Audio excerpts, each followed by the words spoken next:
Saudara-saudari terkasih, apakah saudara sudah memulai hari ini dengan penuh sukacita dan punya niat untuk berbuat baik meskipun kecil? Semoga Tuhan memberkati niat baik saudara. Mari kita hidup sepenuhnya, karena hidup itu luar biasa.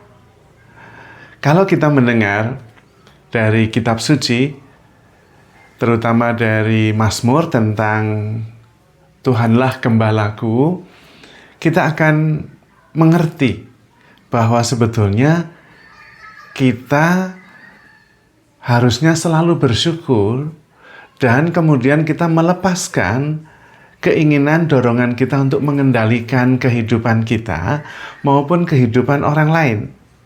Karena di dalam teks Tuhanlah Gembalaku itu nampak sangat jelas bahwa Tuhanlah yang memiliki kehidupan saya ini.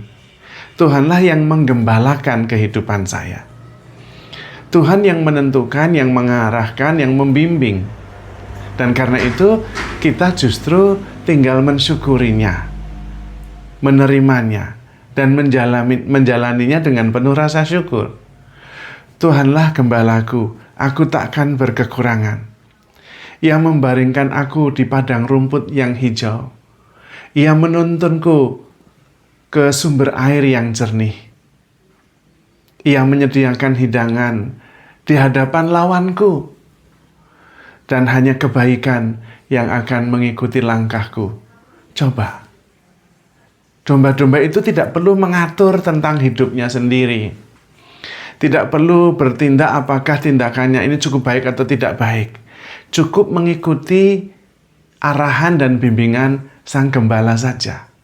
Yang mengatur kehidupannya adalah Sang Gembala, bukan domba. Kalau domba mulai memutuskan sendiri, ya kemungkinan besar akan tersesat. Akan terpisah dari kawanannya. Dan mungkin tidak akan mencapai sumber air yang jernih dan padang rumput yang hijau. Maka penting sekali kita menyadari bahwa hidup kita itu ada di tangan Tuhan. Teks lain dalam kitab suci mengatakan, serahkanlah segala kekhawatiranmu kepada Tuhan, karena Ia yang memelihara engkau. Sepanjang seluruh teks kitab suci, nadanya kurang lebih sama. Sang penggembala kehidupan kita, itu ya Tuhan. Kita adalah domba-domba yang diharapkan taat dan setia mengikuti bimbingan dan tuntunan Tuhan. Kita justru diharapkan menikmati saja padang rumput yang hijau yang sudah disediakan oleh Tuhan. Hidangan yang disediakan oleh Tuhan bahkan di hadapan para lawan kita. Nggak usah mikirin lawannya. Nggak usah mikirin musuh. Mikirin saja bagaimana mensyukuri dan menikmati anugerah kehidupan dan juga hidangan yang ada di dalamnya yang sudah disediakan oleh Tuhan. Hidup seperti ini sebetulnya sangat-sangat ringan, lega, nyaman. Kita bisa penuh syukur dan penuh sukacita. Namun, pikiran kita begitu banyak pertentangan. Kalau demikian, apakah berarti kita tidak perlu berusaha? Sebetulnya itu adalah pertanyaan pikiran yang jawabannya tidak bisa A atau B. Karena itu hanya pikiran. Bisa A, bisa B. Tetapi dalam kenyataannya, ketika kita percaya dalam menjalani hidup ini, bahwa Tuhan Sang Penyelenggara kehidupan yang bijaksana, dan saya taat dan setia, tidak banyak protes, tetapi menerima segala sesuatu, percaya segala sesuatu, sabar menanggung segala sesuatu, I am here for you, hidup jauh lebih mudah. Dan apakah kemudian kita tidak berbuat sesuatu? Tetap berbuat sesuatu. Seperti anak kecil. Dia tidak banyak pikiran, tidak harus baik, tidak harus hebat, tetapi dia tetap melakukan sesuatu dan menikmati setiap tindakan dan apa yang dia lakukan. Dan it's okay. Seperti juga pohon-pohon. Dia tidak mau tergesa-gesa memaksa diri untuk tumbuh lebih cepat, tetapi tetap bertumbuh. mengikuti daya hidup kebijaksanaan yang menggerakkan. Dan dia juga mengikuti musim demi musim. Tidak mau cepat-cepat, saya mau berbuah tahun ini lebih cepat daripada teman-teman saya. Supaya saya lebih baik dan juara satu. Enggak ada, pohon tidak begitu. Tetapi tetap bertumbuh. Ada kebijaksanaan dalam kehidupan, dalam pertumbuhan itu, yang membuat pohon-pohon, burung-burung, itu tumbuh secara natural. Burung-burung itu dia bernyanyi, berkicau, tidak pusing apakah nyanyiannya cukup bagus, suaranya cukup indah, tidak pusing. Natural saja. Karena di dalam daya hidup yang menggerakkan burung-burung dan pohon-pohon itu ada kebijaksanaan. Dan kebijaksanaan yang sama itu juga yang bergerak di dalam diri kita. Dan itu adalah kebijaksanaan, bukan buah pikiran.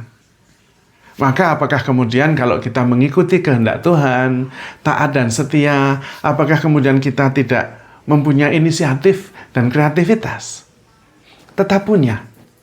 Hanya sadar bahwa saya bisa melihat dengan jernih bahwa kehidupan ini pertama-tama tidak ada di tangan saya.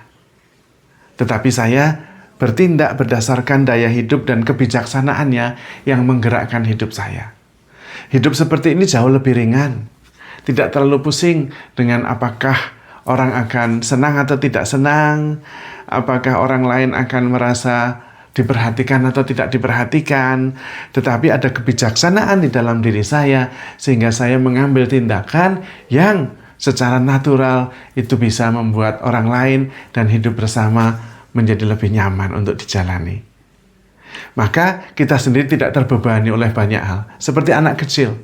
Tidak terbebani oleh banyak pikiran, tetapi menjalani kehidupan dengan arus atau kebijaksanaan energi hidup yang menggerakkannya. Dan di situ kemudian ada sukacita, ada rasa syukur, ada kepenuhan dalam hidup. Hadir sepenuhnya. Terlibat dalam setiap peristiwa, tidak terlalu banyak pikiran tentang nanti hasilnya bagaimana. Tidak terlalu banyak terbebani oleh baik atau buruk. Karena mengikuti daya hidup dengan segala kebijaksanaannya. Disitulah sebetulnya kita makin sadar dan makin rendah hati. Bahwa kita sebetulnya tidak mampu mengendalikan kehidupan kita sendiri. Bukan saya yang mengendalikan hidup, tapi hidup yang mengendalikan saya. Kalau memang itu kehendak Tuhan, pasti akan terjadi. Kalau tidak, apapun yang kita usahakan juga tidak akan terjadi. Jadi sebetulnya apa yang kita alami sampai saat ini, itu sebetulnya adalah buah dari kebijaksanaan ilahi. Maka kita perlu melangkah dalam iman, karena banyak hal kita tidak tahu. Kita perlu melangkah dengan rasa syukur, karena kita boleh dilibatkan dalam rencana Tuhan yang bijaksana. Lalu sikap dasar kita terhadap kehidupan, tidak kemudian banyak mengeluh, tidak kemudian banyak protes, tetapi percaya penuh, siap menanggung segala sesuatu, percaya segala sesuatu, dan sabar menanggung segala sesuatu. Dengan sikap dasar itu, kita bisa menjalani kehidupan kita dengan jauh lebih ringan, lebih penuh syukur dan sukacita. Tidak banyak terbebani. Karena itu Tuhan meminta kita menjadi seperti anak kecil. Menjalani kehidupan dengan sepenuh hati, terserap pada setiap peristiwa, menjadi bagian dari sebuah peristiwa, dan tidak terbebani oleh banyak pikiran. Karena sebetulnya Tuhan yang memelihara kehidupan kita. Tuhanlah sang dirijen orkestra kehidupan yang maha agung itu. Kita tidak mungkin pribadi kecil ini mengendalikan kehidupan yang maha besar dan maha bijaksana itu. Kita hanya bersyukur saja bahwa kita boleh dilibatkan ambil bagian dalam keseluruhan orkestra kehidupan semesta ini. Sikap dasar ini membantu kita bisa menjalani kehidupan lebih ringan, lebih jernih, tidak terlalu banyak dikaburkan oleh pikiran yang sangat terbatas, yang ujung-ujungnya hanya berusaha untuk survive saja. Hidup lebih besar daripada survival. Karena begitu banyak anugerah yang disediakan Tuhan di dalam kehidupan kita. Semoga kita berani mempercayakan diri kita kepada Tuhan Sang Gembala baik yang menuntun kita kepada kedamaian dan keselamatan. Maka saudara-saudari terkasih, handle yourself with care because you are love. Tuhan memberkati.